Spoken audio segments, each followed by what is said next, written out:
Ini sesuai kata-kata Pak Jokowi, ini delik aduan absolut. Jadi tepat sekali untuk saya tidak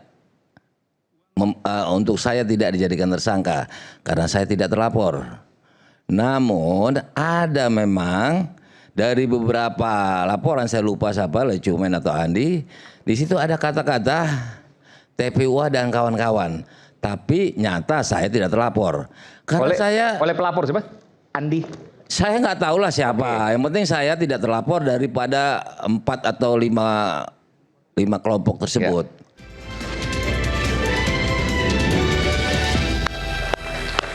Kembali di Rakyat Bersuara, saya berikan kesempatan Bung Rasman, silakan. Terima kasih. Bismillahirrahmanirrahim. Selamat malam semuanya. Sebelum saya menjawab, saya ingin mengucapkan selamat dulu kepada seluruh wartawan di seluruh Indonesia bahwa produk jurnalistik saat ini sudah tidak lagi bisa dipidana sesuai dengan putusan MK. Tepuk tangan dulu. Pidana dan perdata. Ya, dua-dua. Nah, ini yang dikhawatirkan para wartawan, aman sudah. Yang kedua, saya ingin menyampaikan titip salam dari Bang Irjen Pol Riki Sitohang, karena beliau sesungguhnya bersama saya juga menjadi kuasa hukum Bang Egy Sujana sebelum Bang Egy akhirnya memutus kuasa pasca tidak ditemukannya hal teknis untuk ketemu dengan Pak Jokowi. Irjen Pol Purnawirawan, Bang, udah tadi pikir masih aktif. Iya. Jadi beliau minta disampaikan bahwa bukan saja Adinda Rasman dengan Ibu Lidianeti, tapi saya juga ikut. Ketika hal teknis tidak dapat disepakati, maka akhirnya kita tidak bersama dan Bang Egy terus dengan Ibu Lidianeti. Ya. Baik, jadi begini, saya mohon maaf ini. 2025 bulan Agustus di tempat Bang Damai Hari Lubis, saya masih sampaikan bahwa ada problem di tingkat para mereka yang mempersoalkan ijazah Pak Jokowi dan ada dugaan diskriminasi dalam penanganan klien oleh kuasa hukum mereka. Maka saya sebut pada waktu itu ini tidak solid. Nah, sekarang kita lihat di sini, saya memahami perasaan Bang Damai. Kenapa? Bang Damai Hari Lubis ini dia menyatakan ini, saya dengar juga ketika pertama kali keluar salah satu TV swasta, dia mengatakan bahwa Desember tahun lalu dia sudah menyatakan bahwa dia tidak terlibat dalam kasus ini. Karena itu dia mengatakan untuk tidak jadikan tersangka, betul kan Bang? Ya. Tapi kok bisa jadi tersangka tuh, kenapa sih Bang? Biar saya jelasin ya. Boleh nggak? Kenapa sih dugaannya apa waktu itu? Sedikit aja. Sedikit aja. Kenapa Anda? Maaf, nggak bisa sedikit. Boleh nggak? Karena gini, silakan, tadi kan saya bilang saya nggak pernah terlapor, tapi saya jadi tersangka. Ya. Kenapa Abang keberatan Desember 2025? Terjeratnya apa sih? Saya keberatan, pertama, ini sesuai kata-kata Pak Jokowi, ini delik aduan absolut. Jadi tepat sekali untuk saya tidak dijadikan tersangka karena saya tidak terlapor. Namun ada memang dari beberapa laporan, saya lupa siapa, Lecumen atau Andi, di situ ada kata-kata TPUA dan kawan-kawan. Tapi nyata saya tidak terlapor. Karena oleh pelapor siapa? Andi. Saya nggak tahu lah siapa. Yang penting saya tidak terlapor daripada 4 atau 5 kelompok tersebut. Cuma ada memang TPU dan kawan-kawan. Tapi nyata saya nama nggak ada. Ya. Saya, apakah mereka pelapor nggak bisa temukan nama saya? Padahal video-video bukti itu situ dikenalkan oleh moderator. Saya nggak di bawah Kurnia nama saya. Bukan sombong ya. Dan mereka pengacara pasti tahu. Saya pernah penggugat Peradi. Pak Oto pasti kenal sama saya. Saya penggugat, saya dapat hukuman 6 bulan tidak boleh bersidang. Ya. Jadi dipastikan tahu. Gampang sekali, mudah sekali. Kok semuanya lengkap? Saya nggak ada nama saya. Kok tiba-tiba tersangka? Jeratannya ada? Pasalnya dulu, apa? makanya saya itu kan pembelaan pertanyaannya kan itu. Jadi saya jawab Bung Rasman. Bahwa saya itu tidak terlapor. Buktinya saya mewakili Kurnia. Jangan diulang lagi nih, jangan dipotong lagi. Saya mendampingi Kurnia dengan Arpit. Kalau nggak kan saya diusir kalau saya terlapor sama penyidik. Oke ya? Clear. Nah, langsung. Tidak terlapor, tapi jadi tersangka. Kenapa? Nanti dulu lah ya. Nanti pembelaan saya dulu. Panjang banget. Nanti kan tadi kan saya bilang tadi nggak bisa sedikit. Ya udah oke, tapi dipersingkat karena ya. banyak yang belum bicara. Terus begini lagi. Terus saya tidak terlapor, jadi saya lupa lah nih. Terlapor, tidak ada namanya, delik aduan absolut, ya. Terus saya ini pengacara, advokat. Saya tanya, yang tahu saya itu anggota sekretaris Dewan Kehormatan 3 periode, berarti 15 tahun. Saya biasa nyidangkan orang. Harusnya saya dilaporkan, Kongres Advokat Indonesia. KAI, oke. KAI. Ya, maka tadi saya penggugat Peradi, saya kena hukuman 6 bulan nggak boleh bersidang. Pak Oto pasti kenal, apalagi anaknya. Gampang nyari nama saya, ya kan? Apalagi buktinya juga ada di video itu. Saya nggak dilaporkan kepada Majelis Pers Kongres KWRI, Komite Wartawan Reformasi Indonesia. Yang ada saya dicap jempol melulu di grup maupun di Japri. Video-video saya maupun tulisan saya. Apa kaitan sama wartawan itu? Saya jurnalis, saya kepala divisi hukum HAM. Ini Jurnalis, saya melantik nih. Jurnalis yang juga pengacara. Pengacara. Oke. Ya, tidak laporan ke pengacara. Dewan Kehormatan. Oke. Saya tidak laporan ke Majelis Pers. Jadi kalau bela kasus misalnya sekaligus diliput gitu kan? Oh terserah itu. Oh iya. Ya? Itu di luar pada unsur hukum. Itu enggak boleh Bang Damai. Pengacara ya pengacara, wartawan ya wartawan. Kalau di wartawan enggak boleh. Jadi gini. Tidak boleh, Pak. Nanti udah urusannya saya Ya, oke. Oke, kita nggak bicara itu deh. Oke. Itu bicara di next. Selanjutnya, ya kan? Ini Mas ini. Ya udah matiin dulu. Bukan Bang Egy kan? Bukan Bang Egy, bukan. Ini KWRI yang tadi. Oh, iya, karena saya malam ini harus ke sana. Oh, nelfon KWRI. Jangan-jangan karena Abang sebut-sebut KWRI itu. Oke. Enggak. Oke, silakan Bang. Ya, jadi dasar-dasar itulah saya keberatan jadi tersangka. Yang ada memang ada TPU dan kawan-kawan. Tapi nyata ya, saya pertama bisa mendampingi Kurnia. Bahkan saya dapat surat kuasa dari 4 orang tersebut. Egy, Roy, Rismon ya. Nah nyatanya kok saya jadi tersangka? Waktu kedua saya udah nggak bisa mendampingi karena saya sudah pengembangan polisi. Bagi saya ini politis. Oh polisi politis. Kawan-kawan berpikir dulu Kapolri itu siapa? Artinya diangkat oleh presiden. Penyidik itu salah satu fungsinya adalah humas, hubungan masyarakat. Itu politis. Bahkan polisi bisa menangkap pejabat penyelenggara negara tertinggi. Tinggi negara, pejabat publik, itu kan politis. Nah, harus ke legislatif dulu. Enggak nih fungsi. Iya enggak ini jangan jadi 3 SKS kuliah nih. Maksud saya, Abang kan merasa tidak terlapor tapi jadi tersangka. Pertanyaan saya sederhana, kenapa bisa terjerat? Saya nggak mana tahu, tapi kan ada pasalnya. Politik. Pasalnya apa? Hak polisi. Ya kan, perbedaan pendapat. Ya pasalnya sama. Sama semua. Sama. Kalau Abang menduga kenapa saya bisa terjerat? Tadi saya bilang, ini nggak lepas dari politis. Ada tulisan saya, hukum memang panglima, tapi kekuasaan di tangan raja. Baca makanya, kan gitu. Bukan untuk ini publik ya, umum ya. Jadi itu dia nggak lepas dari politis dan tidak salah tadi itu. Humas. Saya paham. Bisa menangkap. Saya paham. Ya ada sisi politisnya. Pertanyaan saya. Maka saya berjuang. Oke, siapa yang dendam sama Abang? Siapa yang dendam sama Abang? Saya nggak bicara dendam. Kan itu kebijakan. Tidak terlapor jadi tersangka. Ya.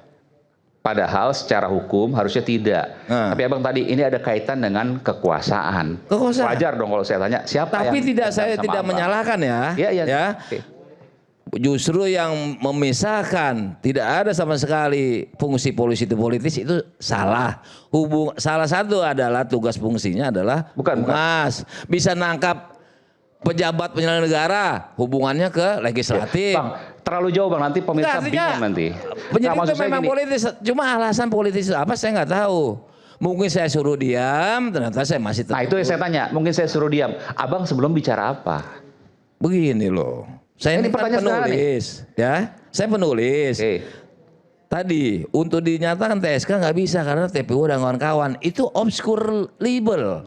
Artinya TPU dan kawan-kawan kelompok dengan kelompok atau kawan-kawan TPU dengan kawan-kawannya. Itulah namanya obscure, kabur, remang-remang. Ya kan? Oke, itu. Sehingga harus dipastikan dijadiin aja. Karena saya tetap nulis. Sampai sekarang saya tetap nulis. Nulis apa? Nulis masalah hukum dan lain-lain. Ada kaitan ke ijazah Pada saat misalnya? itu tetap ada. Oke, Makanya ini harus ini mungkin nih maksudnya. secara Oke. politis harus dibungkam. Oke. Jadiin TSK. Saya berjuang dan saya tidak menyalahkan penyidik. Bang, Punya sorry. hak politis. Saya juga mantan terperiksa jadi tahu juga, Bang. Ya. Karena waktu Abang dijadikan tersangka, Abang sempat diperiksa nggak? Sempet lah. Kan ditanyain. Nah, sama satu penyidik. lagi. Bentar. Kan ada hubungannya bener. Iya, enggak sebentar. Kan ditanyain, Abang apa? Abang pertanyaan 1, pertanyaan 2, pertanyaan 3. Kan ketahuan tuh. Oh, saya ini dianggap salah di pertanyaan-pertanyaan ini. Di mana itu? Kalau menurut saya tentu nggak ada salah. Iya, oke. Kan? Tapi dianggap Nah, kan sekarang dianggap. begini, ini keyakinan. Ketika selesai diperiksa tersangka, saya lihat di atas. Saya kan lumayan tahu hukum acara pidana. Saya lihat di atas. Saya berubah jadi saksi terlapor. Tak, saya tenang. Kan gitu. Tapi tetap saya perjuangan karena ini sudah kebijakan polisi. Saya mau menunjukkan hak subjektif. Polisi punya hak subjektif. Iya, oke. Tanya kepada polisi, kenapa saya dipilih? Jadi tersangka. Bukan. Di SP3 kan kenapa? Oh, enggak, jangan lompat dulu, Bang. Saya mau tanya, saya mau tahu, saya mau gali. Kalau ini pertanyaan terakhir, kalau Abang nggak bisa jawab juga, saya geser ke Bang Rasman. Nggak apa-apa. Jadi gini, kalau waktu diperiksa itu, kan pertanyaannya jelas. Iya. Dari apa? Objek apa atau subjek apa Abang dianggap bersalah? Dianggap ya, bukan Abang bersalah. Ini intuitif ya. Kan Kalau pertanyaannya nanya kelihatan. seperti itu saya intuitif. Boleh. Saya tetap tulis keras. Terkait jawaban ijazah Pak Jokowi. Termasuk. Dalam Tetap sebuah buku keras. atau? Saya bela-bela kawan-kawan. Seperti biasa aja. Oke. Karena saya bukan TSK. Ya. Ketika itu, nah itulah mungkin kebijakan politis. Saya kaitkan, memangnya polisi nggak boleh politis. Nah tapi beliau boleh, berhak, saya juga berhak membela diri saya menghapus TSK. Oke. Dengan landasan restorasi. Ditujukan kepada penyidik. Hak subjektif polisi. Oke, clear. Baik, silakan Bung Rasman. Oke. Baik. Nah, jadi saya jelaskan ke teman-teman semua dan pemirsa. Inilah bahayanya kalau tadinya satu kelompok terus pecah belah, saling buka borok. Boleh. Jadi inilah yang paling bahaya dalam sistem kita yang sedang memperjuangkan keyakinan masing-masing. Tapi is okay yang disampaikan Bang Damai. Saya mau interupsi. Kita maklumi sebentar. Saya mau Bu. interupsi. Sebentar, Nanti Bu. Anda boleh lanjutkan. Iya, Tadi Anda sebentar. mengatakan satu grup buka borok. Satu di antara orang yang merusak daripada kami itu adalah Anda. Lanjutkan. Kenapa saya yang merusak kalian? Bisa dikasih Kenapa? waktu. Ya, saya dulu dong. Nanti Ibu boleh jawab. Kan Oke? mengapa tadi katanya, Saya kan? terusin ya. Oke, nanti saya beri kesempatan, Mbak. Saya Ya, terusin. Dunia. Nah, sebenarnya kalau kita cerdas dan cermat, apa yang disampaikan oleh Saudara Gofur, disampaikan oleh Bang Damai Hari tentang restoratif justice, yang disebut dengan restorasi keadilan. Apa yang sebetulnya poin penting dari yang disampaikan Gofur dan kawan-kawan? Saya gampang aja sebetulnya menjawab. Coba lihat 3 hari yang lalu Ketua Komisi 3 DPR RI Habibur Rahman mengatakan bahwa apa yang dilakukan oleh Bapak Egy Sujana dan Bapak Damai Hari Lubis bersama dengan Bapak Jokowi dan pelapor yang lain adalah bukti KUHP dan KUHP baru benar-benar berfungsi untuk menegakkan hukum di Indonesia. Itu jelas poinnya. Jadi mereka itu sudah merancang, salah satu dari rancang bangun yang berhasil itu adalah ketika terjadi restoratif justice. Nah sekarang saya masuk pada poin Gofur. Yang maaf tadi. Ya. Yang maaf tadi. Ya. Oke. Gofur adikku, ini diplomasi tingkat tinggi. Bertandang ke rumah orang yang sedang bersengketa, lalu kemudian duduk ngopi, baca doa, ciuman. Apakah harus kita sampaikan? Cipika-cipiki, Bang. Cipika-cipiki. Oke. Apakah harus saya ucapkan? Pak, saya mohon maaf ya Pak atas kesalahan saya. Baru dijawab, iya saya maafkan. Ini kekanak-kanakan. Apa bedanya ketika 2015-2019 Pak Prabowo dengan Pak Jokowi? Debat serang-serang termasuk netizen. Tapi mereka dengan duduk di kursi MRT, selesai itu masalah. Jadi yang saya katakan, kata-kata maaf tidak diatur secara tertulis bahwa harus ada kata-kata itu. Tapi stressing point saya adalah Kenapa terjadi RJ? Saya bisa satu yang disampaikan Bang Damai.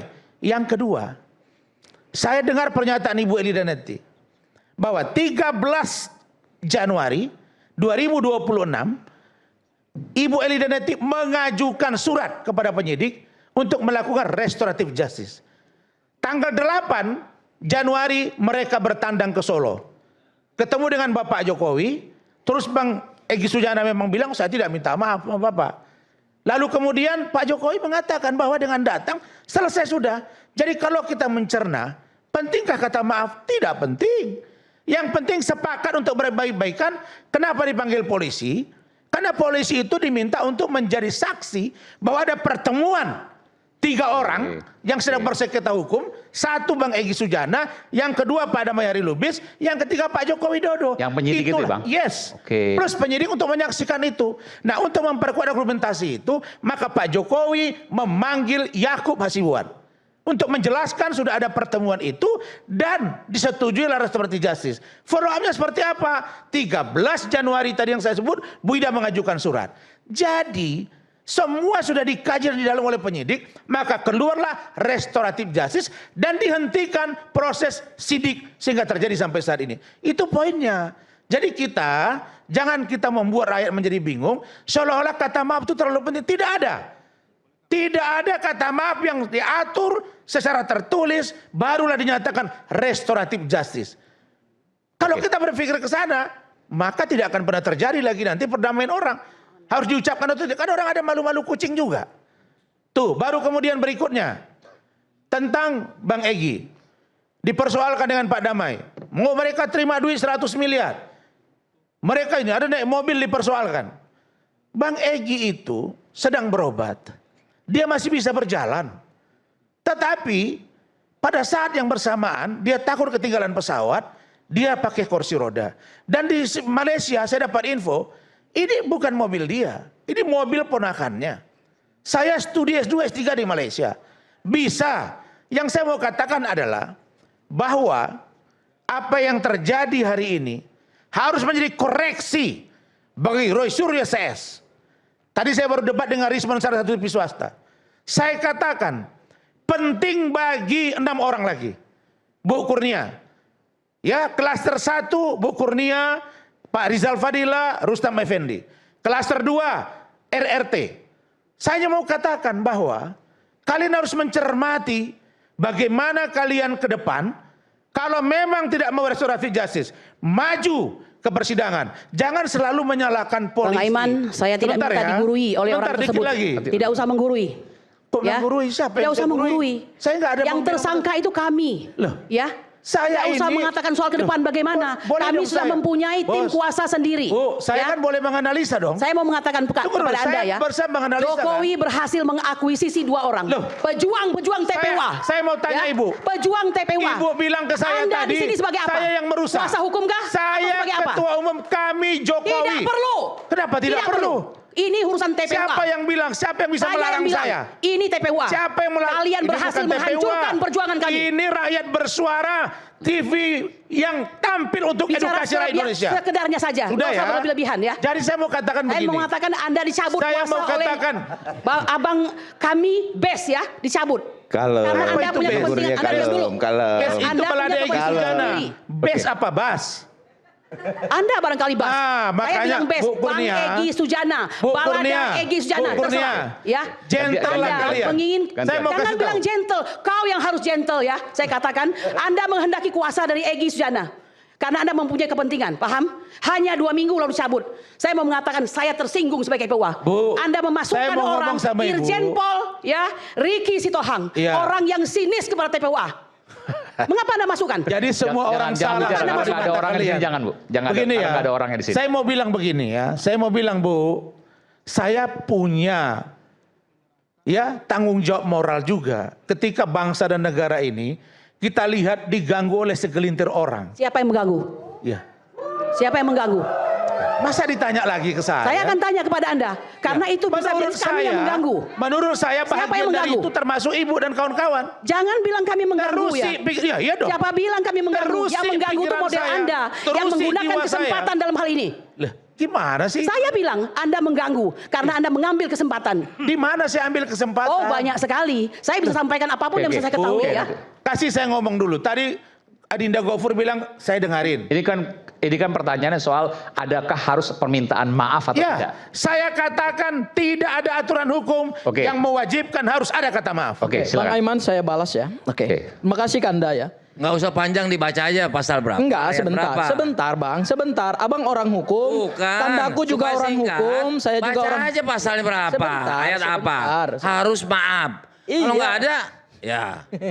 Pemirsa Sebentar. lebih tahu. Oke, ya nggak apa. Bukan perlu Berikan kesempatan, Bang. retorika-retorika. Oke, silakan Bang Sanggaji. Baca aja. Harus Berikan kesempatan. maaf, ada maaf-maafan. Sebentar, Atau dari Pak. sepihak. Baca aja, nggak usah sebentar, langsung aja.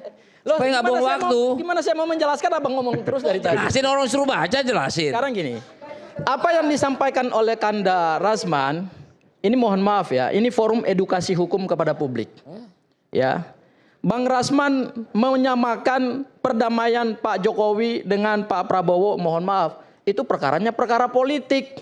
Saya Sebentar tidak dulu katakan Pak. sama. Sebentar. Itu hanya aduh. perbandingan diplomasi tingkat tinggi itu loh. Iya betul. Artinya ketika kita masuk ke ranah hukum pidana, ini kita masuk ranah hukum pidana, Ya, Mas ya, Aiman. oke. Ranah hukum pidana salah satu ranah hukum publik yang keras sifatnya, makanya asasnya ultimum remedium. Kenapa? Karena hukumannya berat, memenjarakan orang, mencabutnya, bahkan orang bisa dihukum mati. Hukum sebagai jalan terakhir. Yes. Oke, Tetapi ultimum karena remedium. ini ditempuh, maka penyelesaian pun juga harus by law. Yang disampaikan oleh Kanda Rasman tadi, mohon maaf, berarti Kanda Rasman belum baca aturan mainnya. Oke, di mana? Ya, oke. Oke. Kalau dasarnya adalah KUHP yang baru, maka restoratif justice itu diatur dari mulai pasal 79, 80, 81, 82, 83, 84, 85, 86, 87, 88. Kalau mau dibaca. Iya. Silakan. Ya. Ya. Di dalam pasal 79 KUHP yang baru itu, syarat restoratif justice adalah adanya pemaafan dari korban. Pemaafan itu kan berarti namanya aja pemaaf. KUHP yang baru. KUHP yang baru. Oke. Sekarang aku masuk kepada Perpol nomor 8. Oke, ini kan pakai Perpol nomor 8. Ya, betul. Artinya aturan yang lama belum Yes, baru. good. Aturan Makanya ini. apa yang disampaikan oleh Ketua Komisi 3 DPR itu juga tidak tepat. Oke, sebentar. Karena restoratif justice ini Jadi bukan kalau tidak menggunakan tepat KUHP. Komisi 3 DPR ini mereka yang buat undang-undang udah ngaco kita ini Dinda. Loh ini undang-undangnya ngomong Bukan. kok. Alasan pemaaf itu yang menurut saya Sebentar, tidak Pak. tepat Anda tafsirkan. Ya gitu sebentar loh. dulu, abang jangan Nggak, potong sebentar, dulu. sebentar. Aduh, Nggak, abang potong boleh terus. nggak? Ini biar Gimana saya- saya mau bentar, menjelaskan Kalau secara keliru saya harus umum? luruskan. Enggak gini, karena gini. Sebentar. Ini harus ada SP3 harus fair juga. ini, sebentar, Mas Nggak, Aiman. sebentar, saya mau tanya. Di KUHP yang baru boleh bacain nggak bahwa ada syarat bahwa permintaan Ya, maaf? itu yang perlu Pasal kita dengar. pemaafan. Ya, Ya, gimana, kalau Pak? pemaaf, Pasal kalau Pak Jokowi 79. sudah maafin gimana? Ya, Silakan baca. saya- Nggak, supaya jelas ini. Oke, Mana saya sih? buka ya. Oke. Bentar, kalau mau buka. Kalau memang belum ada nanti saya Ya. break dulu. Tidak ada itu kata-kata itu langsung. Oke. Minta Abang maaf. baca dulu. Abang kalau nggak baca gimana? Kan Ini sudah hangat paham kadang tadi. bikin penat, apalagi kalau tidak bisa mencerna dengan cermat. Jangan lupa secangkir kopi yang hangat dan nikmat untuk menemani kebersamaan dalam program Mayat Bersuara bersama saya Aiman Wicaksono. Kita kembali setelah jeda.